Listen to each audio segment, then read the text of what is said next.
বলো ছেলেরা বাপ, তোমরা নিজেরা পরিচয় দিচ্ছ মুসলমান, তুমি বলো তোমার বাবা মুসলমান, মা মুসলমান, তুমি মুসলমান।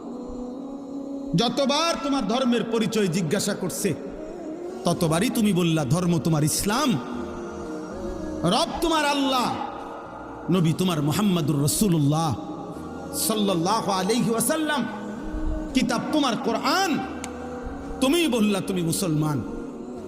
হায় অথচ খোদার ৩৬৫ দিন, এক বছর এমন পার হয়েছে যেই এক বছরে নাফরমান কোনো দিন ফজরের নামাজ পড়ে না। হায় নির্লজ্জ বেহায়া, এই অসভ্য, কেমনে নিজের পরিচয় দিলা মুসলমান? মুসলমান এত বড় জানোয়ার হয়? মুসলমান ৩৬৫ দিন নামাজ পড়ে না,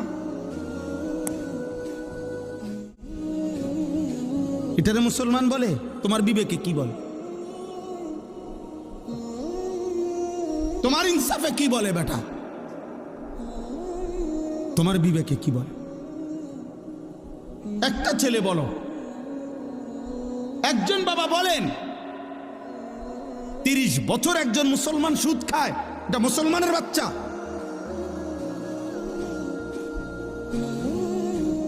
একটা মুসলমান ৩০ বছর ওজনে কম দেয় প্রত্যেক দিন, এটা মুসলমান? একটা মুসলমান বুঝি প্রত্যেক দিন নর্তকীর ছবি, নাটক, সিনেমা, নাচ, গান, টেলিভিশন দেখবে, এটা মুসলমান?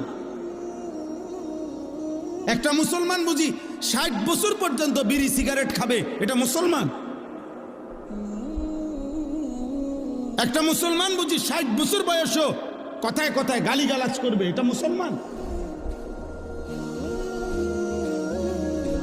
ইনসাফ বলো ভাইয়া, যদি মানুষ হয়ে থাকো, জানোয়ার না হও, যদি ইনসান হও, যদি মায়ের পেটে জন্ম নিয়ে থাকো, যদি কোনো মুসলমান মার দুধ খাইয়া থাকো ছেলে, তাহলে মুসলমান এত বড় নিকৃষ্ট কেমনে হয়?